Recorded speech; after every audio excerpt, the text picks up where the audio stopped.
Hello and welcome to this week's episode of John's Garage. This week we're going to do something a little bit different, okay? So over the last couple of weeks and months, a lot of you have been on to me, have emailed me and contacted me through Messenger and Facebook and said, John, I have a car here, would you like it for the channel? Would you like it as a project car? And where possible, I've tried to take that car on. However, I can't rescue them all. So what I've started to do is I've started to match cars to people, okay? People I know who might have an interest in a Toyota or Renault or a Peugeot or something like that. And I've tried to match them to the car. Now, sometimes this doesn't work and there's only so many cars you can pass on to your friends and followers and things like that. So what I asked last week was, I asked after the Renault video, if anybody had a car, a low value car or a project car, something they wanted rid of, to contact me. Now, a lot of people who actually contacted me said two particular things. They didn't want to advertise it on a well-known advertising site because they felt A, it was attracting annoying people, B, the price of the ads have gone up, and C, some of these people were elderly and just didn't want people coming around their homes, and that's all completely understandable.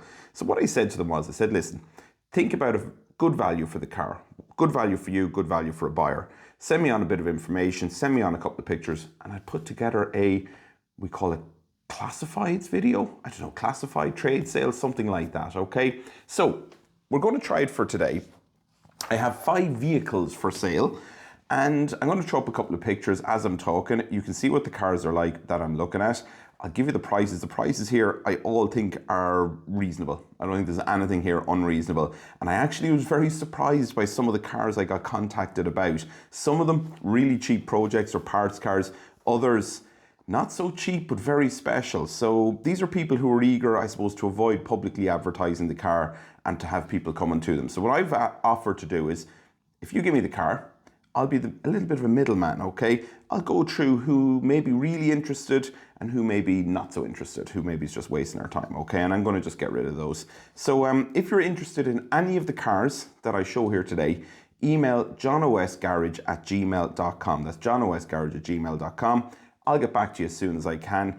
And if this concept works, I'd love to rescue cars this way. There's an awful lot of cars parked up on driveways that people just know they don't want to go to the hassle of selling it on well-known sales sites because of the type of people it attracts at times, okay?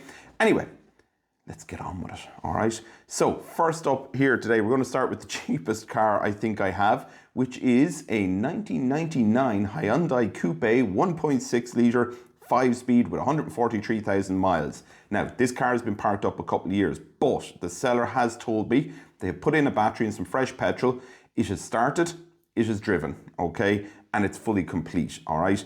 And it's complete up to one point, and this is the negative about this car. There's a bit of rust on the sills. So I think looking at the pictures that the person has sent me, maybe there was a little bit of a kit stuck on the car around the sills. That held water, the car has rusted. But I'm not gonna lie, folks. This is €400 or very nearest offer. This person is very realistic about what this car is worth.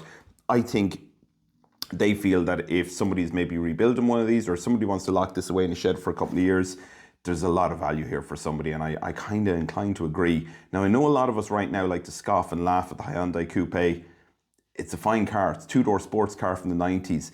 It's kind of where Hyundai started that turning point of people actually taking them seriously. So I don't know. I think that's one, at that price, that's well worth locking away, okay? So that's car number 1. Car number 2 on John's Bargains, or whatever we're going to call this. Let's see if this takes off. But anyway, car number 2 I know you're going to love because I know it's a Toyota. Not just a Toyota, it's a Toyota Camry. So it's a 2002 Toyota Camry. It's got 175,000 miles and it's a 2.4 litre VVTi 5-speed manual. Now, before anybody emails me, this is a petrol car. Don't ask me if it's a diesel Camry because it's not. Toyota never made a diesel in this generation of Camry. Anyway, I just know people go mad for diesel Camrys. She starts, she drives, the owner's thrown in a battery and says there's no issues that way. Key is present, paperwork is present. They are selling this car on behalf of their uncle who is elderly.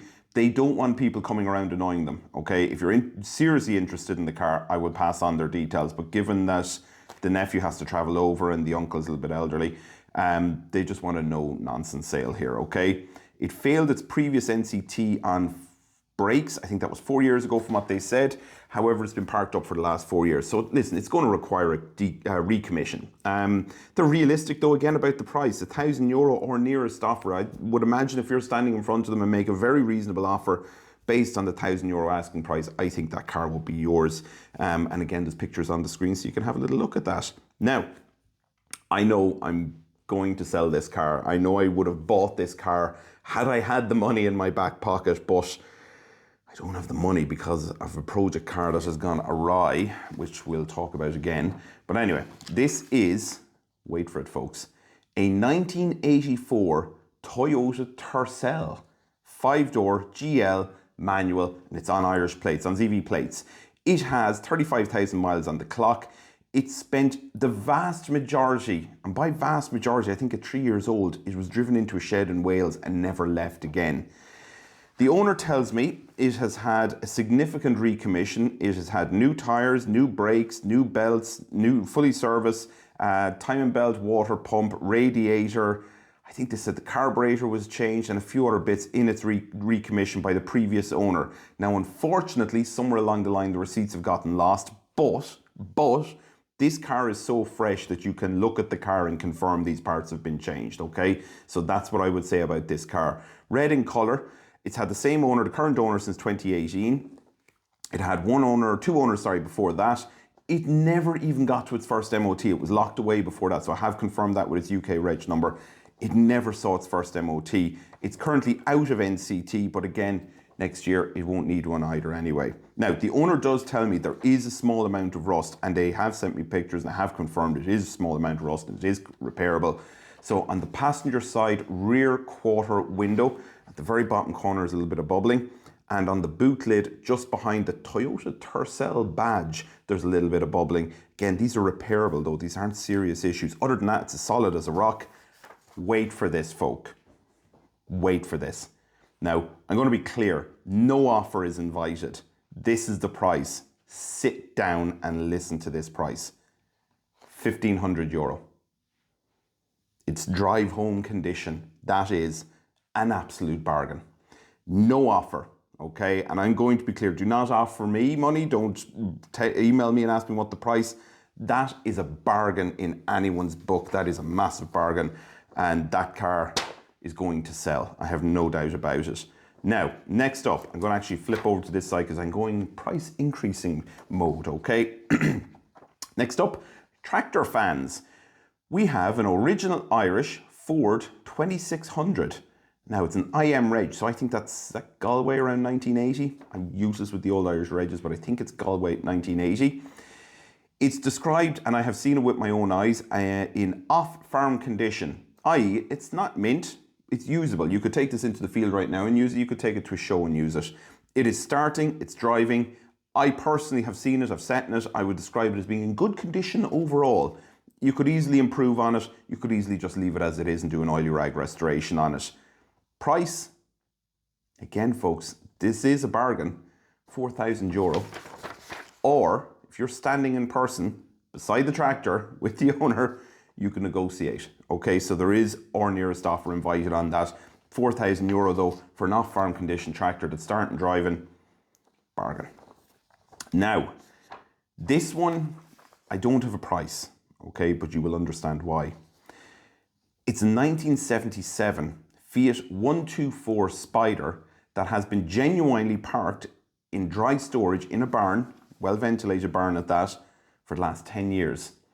It's a US market model, which has had a right-hand drive conversion done on it. As I say, it's been parked in a dry, well-ventilated barn for the last 10 years. It is rust-free. Now, I didn't see this car, I have to say, but I did ask a family member to check it out, and they have described it as being rust-free. The roof is in good condition on it. It is 100% complete. Nobody has fiddled with this car. It is there. The owner, on my instruction, I said, listen, don't try and start the car. I said, leave it there. If somebody comes and looks at it, tell them buy it, then take it away and they can start it. Now the reason for that is, and the reason I've instructed them that is, there could be dirt in the fuel tank and I don't want it to suck it up into the engine and just ruin the injectors and stuff like that. So it's there, the wheels aren't even pumped, the dust hasn't been taken off, it is exactly as you would find it. Now folks, the owner of this particular car has been very clear. It is a negotiation in person only. Don't ask what the price is. Don't ask how much would you take for it. Don't send me an offer. Don't send any offer. If you are serious about this car, I'm going to know by the questions you ask me in the email. I'm going to know about, you're going to probably tell me a little bit about yourself, tell me your background, tell your interest in it, so on and so forth. And I will include a number. I'm going to pass this to the owner of the car for them to contact you, because it's such a big figure and because they've been very, very clear that it is negotiation in person only. You know yourself, if you're getting into a project like that, you're going to have the money, and you're going to know the prices. Other than that, listen, it's my first time trying this out, folks. What I would invite you to do now is, if you have a couple of, let's say, cars parked on the driveway, car in the shed for the last couple of years, maybe you have something really valuable and you're just like, I just can't deal with advertising it. Do it this way. All right, contact me. I'd love to make this a weekly thing, but I don't know how many cars you're going to offer me. As you can see, I've asked the owners where possible to be very, very realistic about the values of the car. Sometimes they've even surprised me about how realistic they've been. But it's all there. We have 4 cars and a tractor. All right. So hopefully we get a little bit more about like this. And I suppose my rationale for using the channel, I'm going to guess that anyone who's watching this is a serious car enthusiast and is serious about buying these if they're contacting me.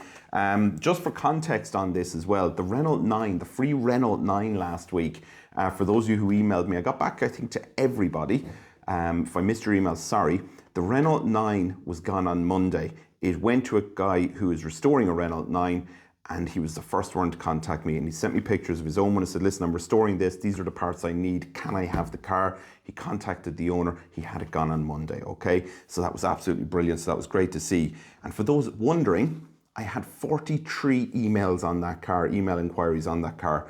So this time we have 4 cars and a tractor, and I'm wondering, can we top 43 emails? So listen, if you want to sell a car and would like to do it this way, contact me at johnosgarage@gmail.com. And I haven't charged anyone for any of this. We'll see. It would be great if I could make a little bit of money, I suppose, for the channel through this. I'm going to be out of work for 3 months. So if I'm driving around filming barn finds and stuff like that, it would be great to have petrol money. And if this works, hooray. And if this doesn't work, well, we won't make another video. So listen, submit your cars, submit your interest, and we'll talk again very soon. Thank you. Bye-bye.